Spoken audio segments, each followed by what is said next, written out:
share nin bol pe vin teacher kaung taw na he thil sim he mi ngai dan za chum chum hin thil sim ho he aji chu bang han le kha pha cha ti a kho vet na a ke pho aji a chiting le a sei ji na ain la ke wang chun le kha jong lo not sa ji do te jong lo min hin puchim atu dungzui chana ase ho chu ka ngai ji a phat te cha ka lung thimai ka kitchen ji a tingle ka kitchen ji banga chu a idi sedam kan ji hin chutingle a yu chi ka youtube channel a hin adang dang thil dang dang tam ta jong ka upload jin viewers hol nung sit ta ni na share pi ji men lang hin ti chu kan tim nom na hin thilat sim hi abang comment so anal mo ta ta kamun bang khan ni hang sing comment sin tin na ai lo la bang khan azat zat ai sei dan jing jin ka sa po na ji chu ken ka hi na dung zui ta ka sei hin teng la mi chu sei da no za chum chum ai tan no ske cho ya sim nong men ai khan ve le tu sim se yong he khan ve le i buring kum jong jin na i buring ting la khun thui se wang khon aging yong a ke active jo pun ka ta se i ta bang ham ti jo na ki ji pun a hin la gen the ta in se ngal hi ja chu upload te ding ti ho chu na ilung thi ma om ji ki upload ji hin ya chu i pi le viewers hon lung se ta share ong hin bol pe lang view al hom the en live stream ma dinga tu sim kan se gun he na tu pha ta jong he mi khan in ka ko ma he ti a hi thila tu sim ti dan chu thila tu sim ki ti hi min atu lo wa la ki sei the lo thila wa na i ko ma sei lo ya chuna ki sei the lo je hin like jong nin bol pe wen lang chu ting la share ong nin bol pe wen lang chu ting la comment jong please ya chu zani vel ta on jon mi khat nin thila sim ka ko ma se na ka ko ma se chu kyong hi pat chan ka ngai ni khat le chi he ka youtube channel la ka hen upload pe ding he ka tin i tin se tham te na se nang na se bang mai ka se de ka ti na ya chu a se bang ma ka se ki din he chi chu tu a he ka hen se de ham a he lo le all ta khan se tham ti pawang chu ka confirm pon hi jong le te kal na banga mi khan ne hin ko thim ti tha hen na ep jong le atu dan a ki cha dan tu sim a se ho chu ken record it sei dam kalung thi mai record kan ki bol ji na record ka bol ji ho chu no ho ko mai kan phun do ji hen ya chu no hon jong lung lu ta na na ngai ji wa lung lu ta ni vet pi ji ven no ho zalen ka ki pa e ti chu kan sei gen ten ti la tu sim hi ise a ise ham in jong eong ki chat comment to su na live stream ka bolin zana bol de ham ka ti ai le zan la kon like hoi lo wai le sem ting la ka phone jong hoi pun na comment khan in veng ka ting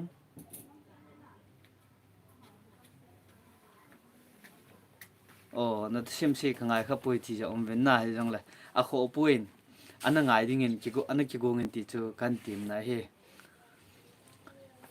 ka youtube channel la chu thil la sim mong tam ta hong ki upload ta na ai chu tam ta te la mi ding a hom cha hin in la ke hin sei da min ata ta to na se ji ya ti sei dam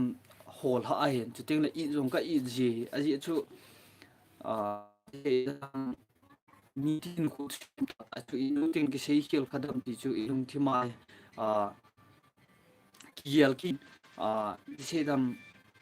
ane ho hin atsim ta ane ho hin zo ting le ana gel khel khadi lo ti ho jong chu ki gel jing jin na ya chu ki sei wa the ji lo hin tu chunga hin ko ke ka ki chat na pho bin sei lang thilha mong wa chu hi puin new channel mong ki tele tha mo chu hi puin na hi wangan it sei dam subscriber home na lai ti de home chabu kanin lai ka height na chu subscriber ka height na chu dang he point thil upload ti ngai le min subscriber ho ko thom ba la le sei dam kana eng jong mi subscriber thom ba la le tham ilung lu nam puin na okay okay thank you Clover thank you nên supporting jing ding ji ka ki pai subscriber ho ko thom cha hin lai ja ko ka su ngam ji lo na isu ga su dam ka ti ja le sei nang hijab chi ni ya ti sei dam amonga ke hi youtuber ong hi lai jin na youtuber hong ki so ding ki ti chu around 100k 100k subscriber lang hin ni ting lawang mi la jong youtuber ka hi tai ai lo le sum in lo thi te nga o ti a chu ki gel the to tai am dan so youtuber so hin sum tam ta ta loi ti ni om di pu ni wanga chu sum an lo ting lawang chun them khat youtuber kai tai ti chu na sa ta yong mi ko maung sei the na chu ti lo wai le ATR channel ho 1k 2k subscriber ho viewers song ima cha hello ki tho chuna ha sai ka ki chan na phabi thangwan se ing ka ti live stream viewers mini se hion jong la chen tu chunga ke hi thing lang na tong mi kai ji na tu chunga lowa ka chi chun zan hin zan ni tha lang khuzin ko nai ka ki pat hin na ai le lampi ai khu ka jing tan ka lo lang khu ka na lang ka zu lang thing phung len ta ta thip che jing ji na ai cha chu ka chi da tam tai ka ge la kha le pusal pi pi gu na ki gu ngal ngal le chi de ti chu ka loi khan hin ei hep la ai chi ka chi ding kun nai ama hin ka ki gu ngin chi te ti a chu ka chi ro ni wa nga chu ke chu ka tha ka lung chu gim thu bai hung da khale ti chu ka gial tho e wanga chu ka ki gu ngin ti a ka ki gu lan ki hung da tha nge ti le ka chang se a chu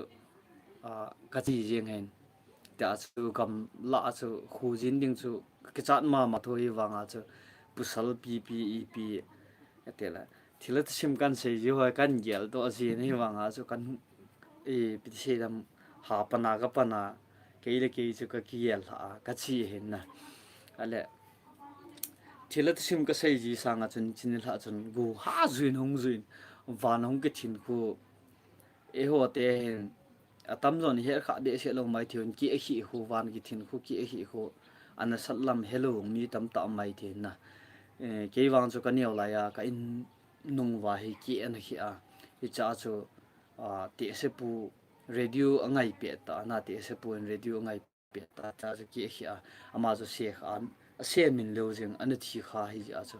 van jong thim sing ta bang chu hi a chu ke chu go hung zu chu ka ke cha chu van hung gin di van hung va di le ti se dam e chu in khale kilom jing na e hin kha khan ti tia chu kai chu ke cha to tui pun khu to hi ta chu gam mang la chu ka ke cha den jing chu ting la ka lampi wang chu mi khat he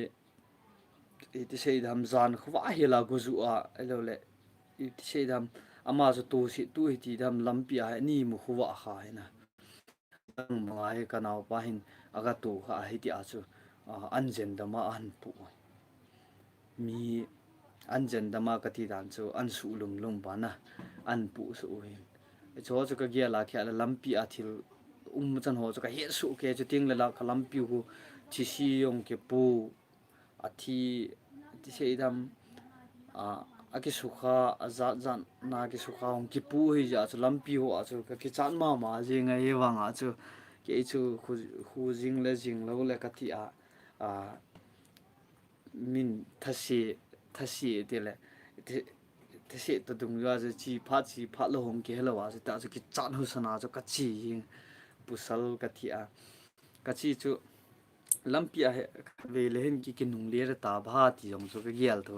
ai wanga chu pusal pi pi izut na chu hlun te di kala ha thaya thai di song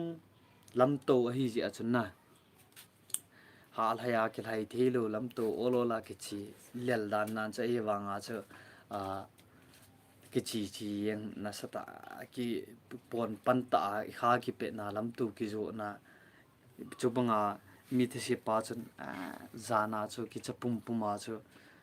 thi si ho om chan ai ro le lampi a na lum ma zan khuwa hi la thimil pa ta bang ho chu ka kial to ai le chen kan nung chu zavul vul je ngai hi chu to bang hi ti a chu ka ka thun lu na hi in ka ka thun lu na e ka te ka ke chabi ase jing ka te le pen gu te chun ipida na ki cha na me ti ki hi min tampin he lo den ke wan jen ki inung wa kanio lai inunga ki hi a ti se pu ti na cha van agin zo le hen ka ki cha zo ta ye ka te le ama ma ho jong chun ti wang hi thu na cho ti kan mu to ha chen kom khom pi ho chen na ya chu mi ti simin se a tu a ke ti sim ka ga tu ho bon se ka se le bon ti se dam ha na lai na ilung china ki pu tho ji ya cha an lai abang khanen ning hang sing ko ma chin lang training ka lan ti loi na abang khanen ti a cha za za na lu so na mi ti loi tho wa he wanga chu mi khanen thil e bol ti ngai le a sei si jo ding mong na okay thank you mang sun tak okay nang ni na pon to pen ni kluker to mang thank you nang ni bo ni oni abula patna achai tu chan ve hin ve anang ni bo ni on jen nang ni changan di san ki pa thu ka sei adam ho in an view ji men na au ji ta ben ai wanga chu okay love you too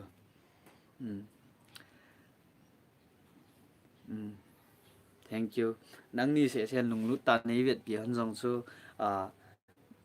ki pa jeng en na thil tam ta mi tam tan ve hen lang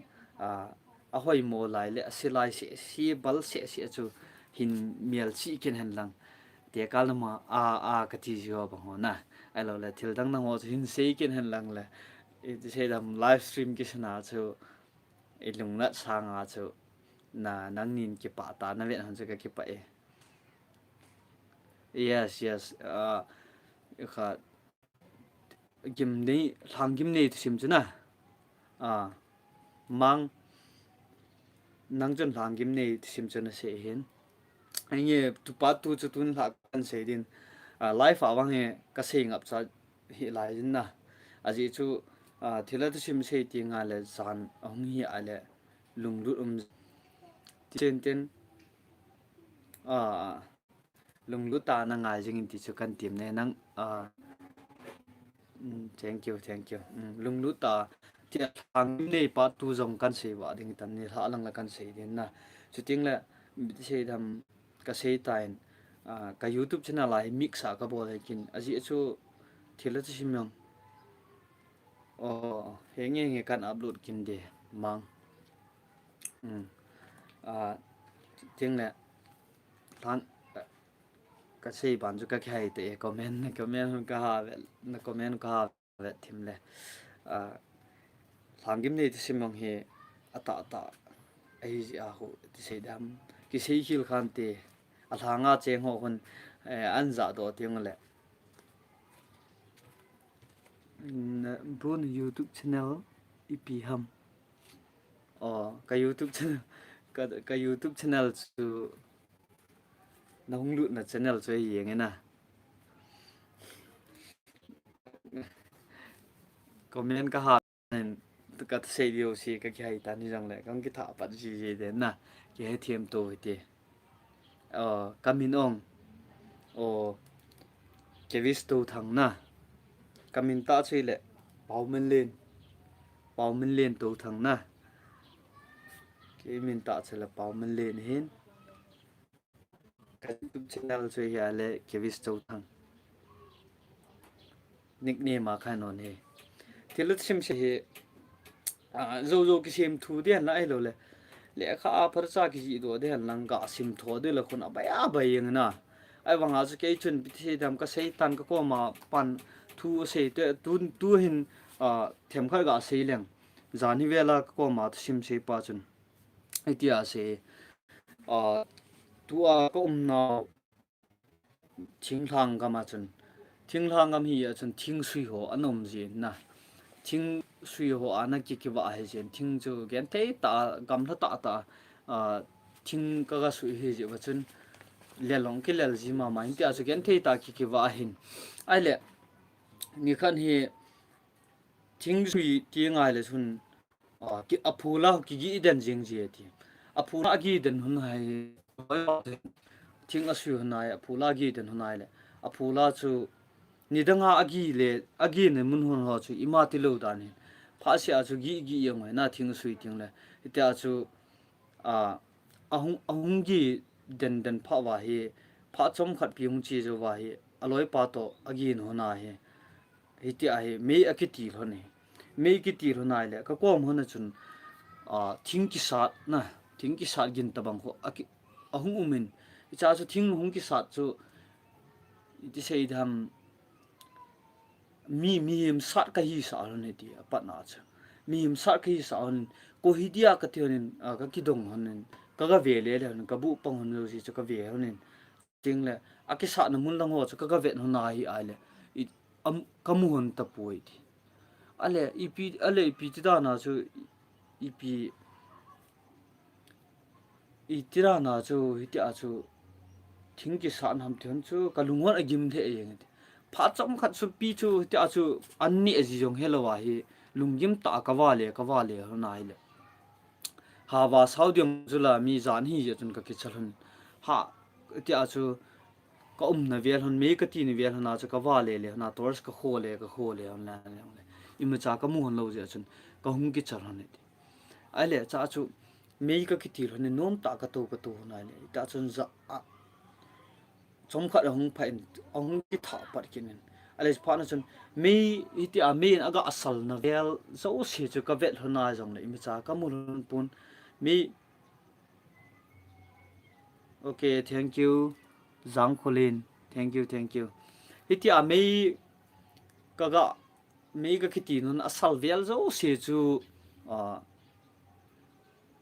ka vet na yong le ima cha am ji lo ai ale ta chu me lo aga lang jep ma chu ta chu ki sa jeng ale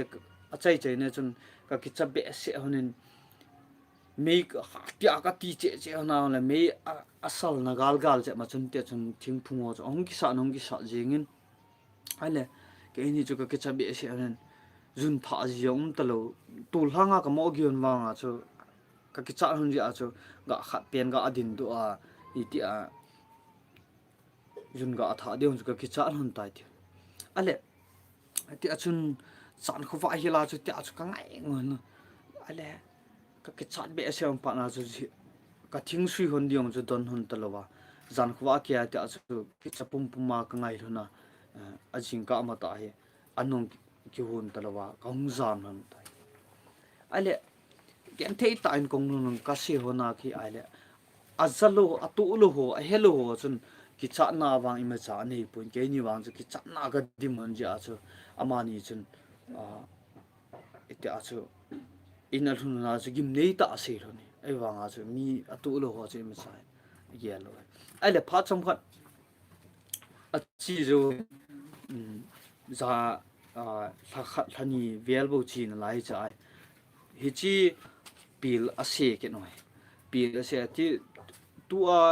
kan se masa ba chu ya le khang kum jan ham khat zo chi a hi tan toy kum jan ham khat zo pa athil tu pa kan se ki di ai le pil akam non chu pil hi mi jing ka le ki ve hen ama chu jing pil ma jing hen pil ve a chi le koi pil vet ma chu jing ka ma ta ya chu ho wa chip be mi ya chu pil ve a chi ai le hi chi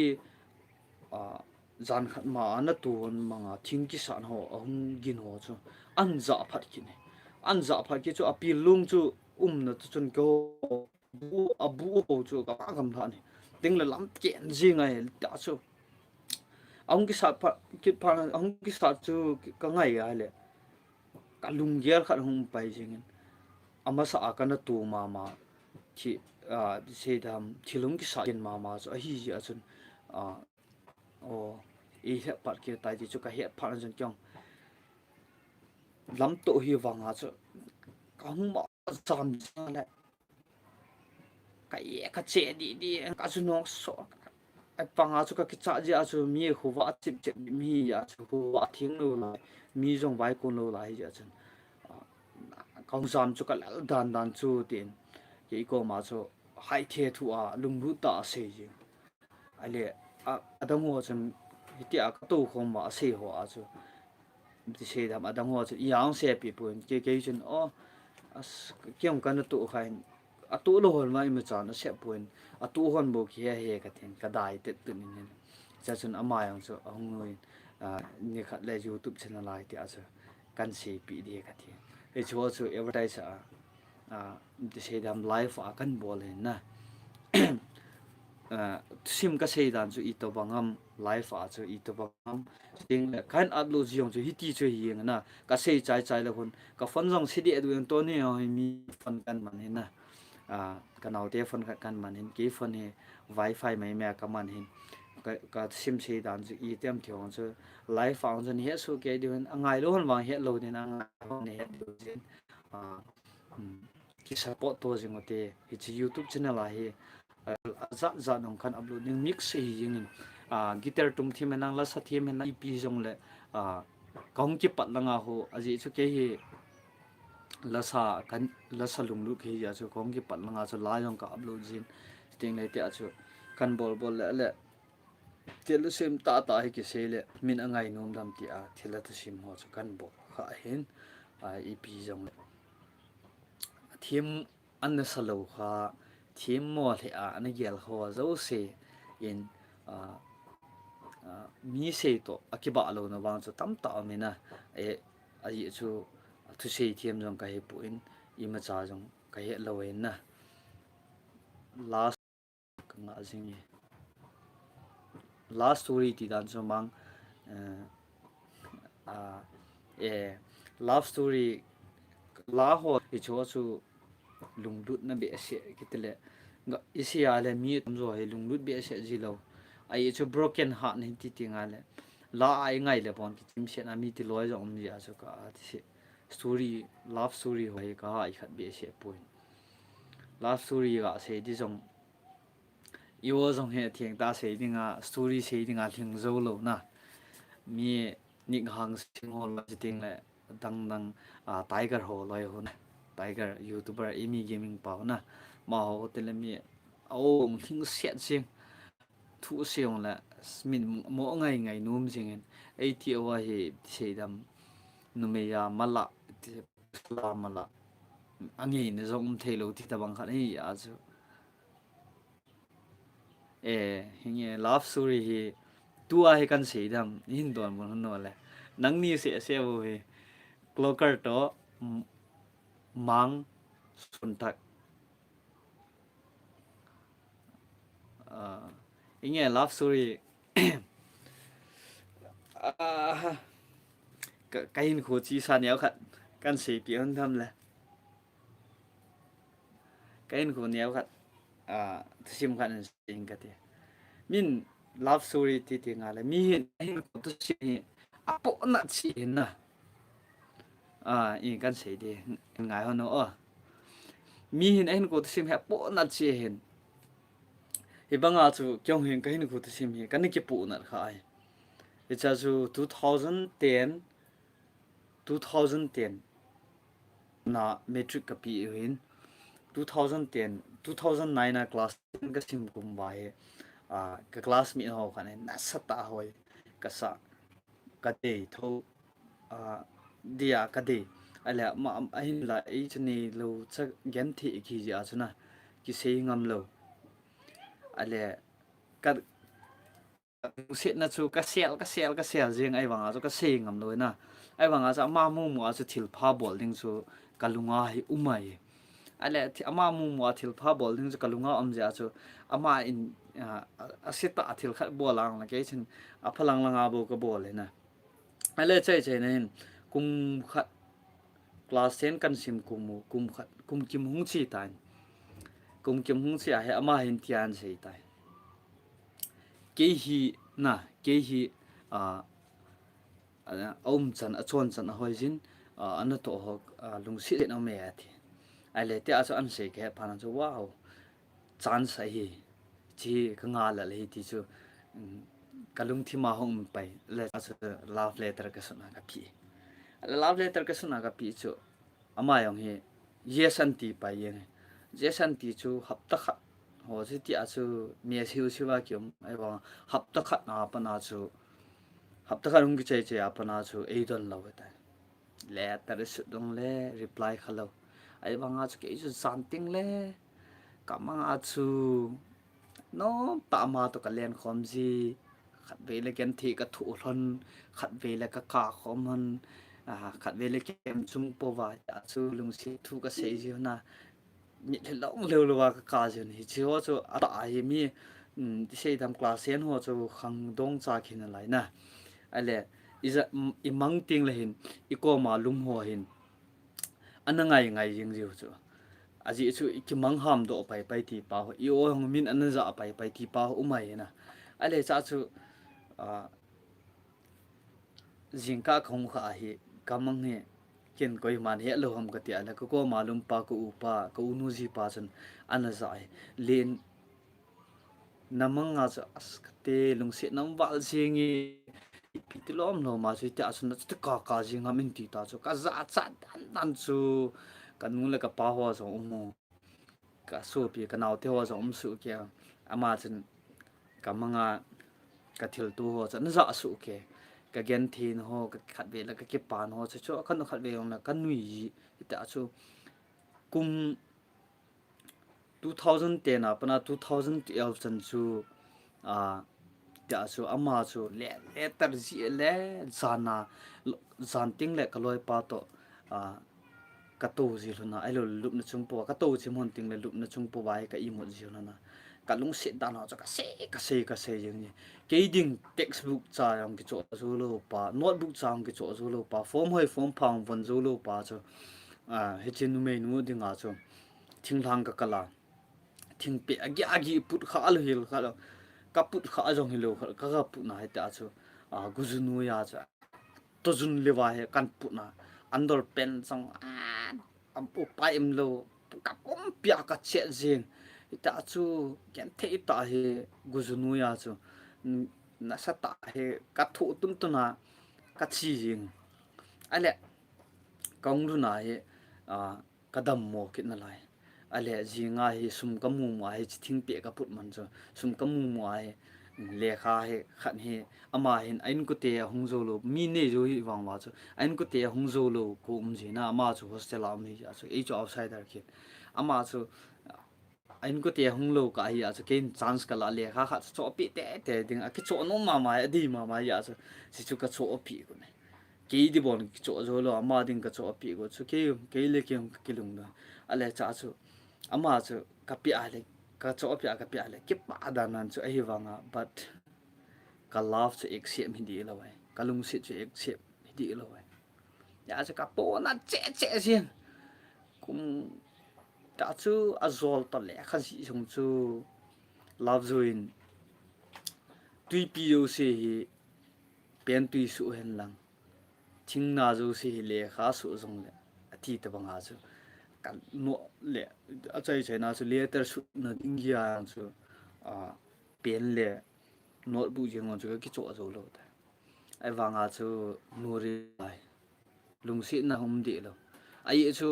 kana zola kana ke di hon het het wa aloi te en anatil si naw ke hi migen ti hin wa na wa zo lo ding chiting le ima cha yong nang dinga thil pha ima cha bol to zo lo di he ti a chu ke chu kapo na tan chu hi chu tu ni chan ya he iti sei dam khat ve la kan ya lo ten kalung hang jin lai ki gen the le on mi nu si ga chan kha chu loi le gol te class mi hon nui si na in ni kha pa chu ka thima he wanga chu ke chu pathin lung si na chu nu me khat lung si na ki sa si lu ja ai lo le si dam azat ga bola khil khat apa chum no hial dinga ita sa man na the zu pu do na ai lo le za bol ding ki thi che ka hi na hi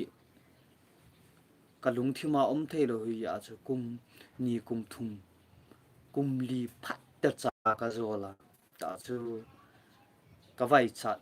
a he zia e de lo pa chu ka pu na ja ka zol jing a chai na he anup lo khi pha na he ko za pu class teacher pa kitile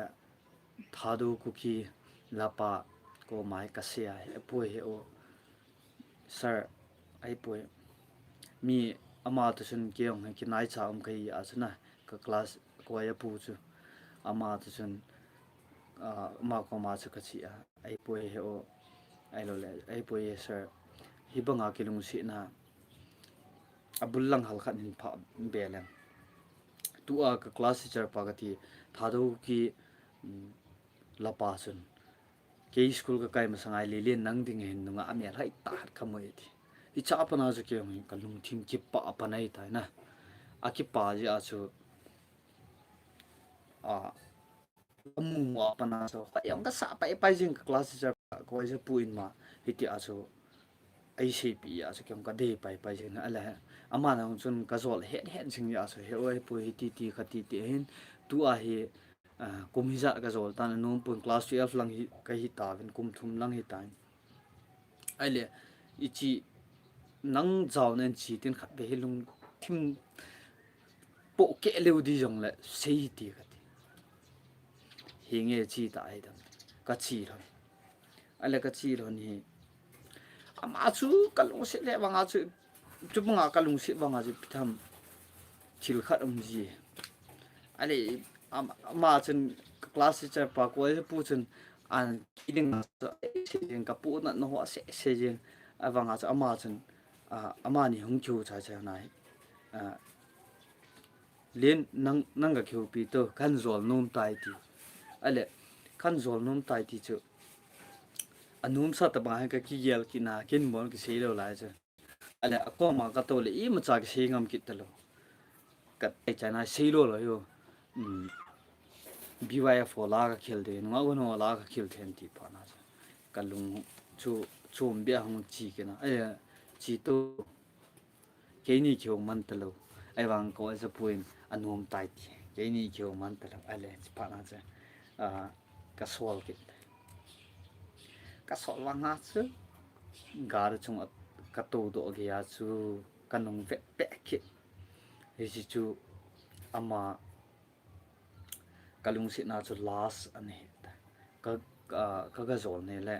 ka chi ho na last ane sim sao ta chu chom che na khan la beaver so ting na nang adi da mang son tak le clockers na nang ni vet dinga kan si nang ni ga ngai dinga hin hu sao ta kan ni chom che na ka se na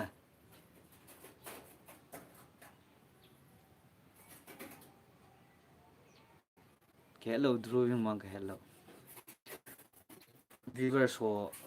they ki ball jing okay thank you clockers thank you mang thank you dunia live stream mo thila sim kan sei dan ho le love story ho hi jong le kan sei dan ata kan sei dan ho ti ka se he bai ha na ji tho le kha pho tho ki chu ka bol lampi hi lo ja chana hi ti a he kalung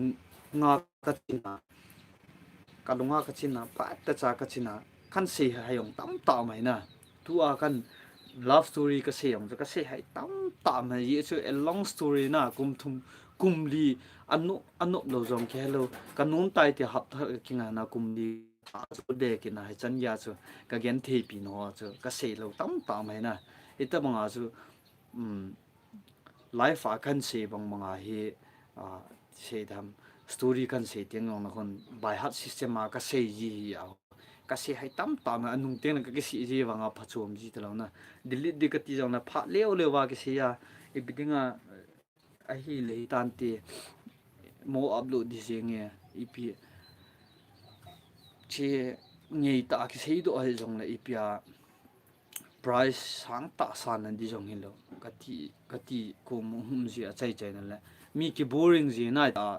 by heart system ma se ti nga le na ki boring ji ya so them khat ke thim to ju te dunia livestream hi à thank you mang sung thak ke thiam to ju te ti chu dunia livestream ma hi kan se hi bu ai na viewer song atam point abang khala 5 po 6 po ngi jin hi wang ko point 2 viewers clockers le mang sung thak se sen light han bo comment hong ki pol te thon jing ji no ka ki pen bro ki ting le complete na hin se jo akit ting la ti dak jo akit ting la live stream hi phasa ka bol jo lo de ni fan ki man je na ke ka fan man thiang hi lo hi chip de du cheng mu leo chun na lung si han de na ayang la fan atha ka so jo na ding yong hi a ha sal he je ha bol ke bol den live stream ni khat ting le story pat ta cha che ka story hian lang mi story yong ai ke story ho ka ha se no bon na ka chimin love story ho si what ai pin xem cái thì depois so sorry mang son thak ai pi hele ti azu ke thiam to ju te tu sim ki se ho ai ka lo aka chin hi ti cha vial vela repeat ka bol jeng na dunia viewers adi dia two are viewers only three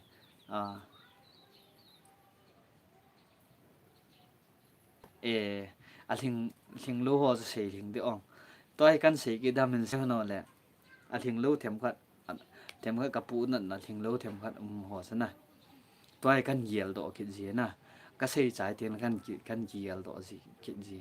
ko men nin do bon no le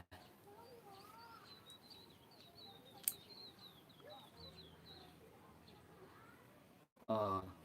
ok ka pu na them khat sin se be ki leng tu love story kan se na su na ti ka loi te ho te hin ke hi mi gen thi ke ka sei tai na gen thi ke ya so ka loi te ho tim gì ai pu ngeu ma ko ma chun chiu te ka ti ang le num gì lo a ji chu standard living standard ki ba lo ja so loi te la pa yong ki tim do zo ji lo pha sa ka tim on ka tim do zo lo an ni khan hi ki dang sana hi khat le hi ka ki tim do ka loi te su na ma ko ma nu nga nu ko ma ji ni nga so ka ki tim do cái tiệm đó hay mà họ dùng surprise ta thân ông ta không vậy nè cái bạ ta không vậy cái chuyện này chú à cầm thay lo ang gari ga cái là na gari là na chú sum bara cái pi đó cái nè ý kiến thế này cái cả chú cái tiệt chú cái tuổi hen à là mà họ chú cái bùi à cái chi vai lẹ à mà ông chú cái khel tu nè cái bún ta cái chú đăng ý chỉ ni mà chú à hi hô item khana ho in ho ale ka ke mu tu na item khana in ho ale ke hin o spe na si ma ka gel lo la ale ai khat ve kyo mo te phati chan se nei lung sit mo lo mo ma hi zo le nang tabang hi ka dei pui ka lung sit pui nang tabang hi tin lang sin lang ai lo wai le ni lung si ong pat chan ki chi selen sen hap ta se ke lung si ke yon ja chu ti a chu ka do mo na ai wa aman si ai le e ki lung si ha poi ti ji na ke to ke lung si nin ko hap chom che ga man ye ong chu thi na tu ki ko da na gi al ja chu nei de mo long la pat ta chan sen ka ti ale chini a chu tip be cha ding ai kal cha as kal lung hang pa la ko ha cho a chu chu tua lim khunga bazar sei dam pak tabang asim ho sipai ho in pak tabang asim ho tuila so kak chop lu na go ha sei dam go ha tabang ai lo le ngau tabang na asim na so tui kong chan wal jem hin cha so ka ki chop lu na gu chu bang zu la chu ka tho kan ke ka lung na wal a ji chu mi imu da de lo e pa hi mo zong le hi lai ti ai sia ka mu num pu ai ti han lang le chen o nei mu num lo ka ti di tan ai wang a ma si ima cha si lo wa ti be cha din ya ka lung hanga go a za ma ho zam ta ke chulai chu pukhri a chu ka chu ti din dan jing ta chu ka loi ti he chai chai nai lung dong ngin chi tao ti tiong la ka pau lo ta sa khuzin kun ya ta chu ka din jing ka khu si ka dam mo jing ka ai pu dong chu khu ke ta lo a ya til tam ta pu na min na ta chu 4 years lung sit thu ka se wa hin don bu lo ya chu ma jan kamang si le chun la kilung si hin khu man ka lo ma chating ne ka mi long pum ma chi a chu la kha long kana si na na ngai kha nam na ngai kha no dam sweet dream la kha long kana si men chi ka tu tin la so my first ever recorded song ki ti ta hi chun hol han na ngai la chun chi ka story chu ka sim a hin ji mi tam pina ana kya upload ke youtube la nga khang to lo kan hi ji a chu kan he pha lo ja chu cho chu la kana sa sa yang ma chun ke upload chu ke channel an hi lo mi da nga na ke ai ji pi le tunia tu sim en la ep thil ho kan se na inga do tam en se ho no mang sung that le clockers za thi hon nam kat se hoy ki chi nam